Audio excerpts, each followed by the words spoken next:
le service civique porte mal son nom, le programme Rome Civique, parce qu'il n'est en aucun cas réservé aux Roms. Il est ouvert aux personnes qui ont été dans les bidonvilles sur le principe de la pérénance. Voilà, c'était juste ce que je voulais préciser. Très bien.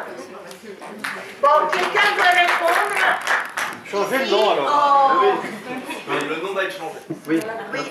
Juste pour répondre une seconde, parce que non, il y a quand même une confusion un peu générale, c'est-à-dire que ces messieurs qui sont là, qui parlent depuis tout à l'heure, effectivement, font référence à des chiffres que l'on ne peut pas, nous, Français en droit, constater et énoncer.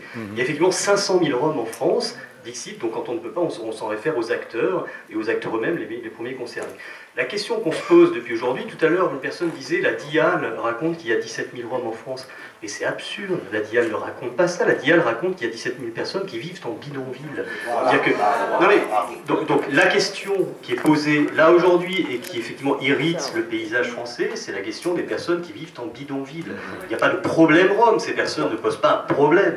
Du point de vue, en tant que Rome, c'est pas la question. Donc la question, c'est cette irritation-là et cette présence-là de personnes, et comme le disait votre collègue parlementaire, donc que vous citiez tout à l'heure, ce qui, je crois, consterne nos concitoyens, c'est l'errance et les bidonvilles. Donc partons de cette question-là et de ces donc les personnes en très grande précarité, effectivement, face auxquelles la collectivité que nous formons développe une violence inouïe et grandissante. Donc la question, c'est comment on fait face à cette violence, mais qui est une violence faite à des personnes vivant en très grande précarité, comme on le rencontre à Calais, comme on le rencontre sur les trottoirs de Paris, à Avignon, etc. Donc essayons de dire que monsieur, moi je suis parti des enfants du canal, pour cette raison-là, ce n'est pas un détail la manière dont on nomme les choses, la manière dont on nomme les gens. C'est-à-dire que c'est fondamental, mal nommer les personnes, mal nommer les choses, c'est maltraiter les personnes.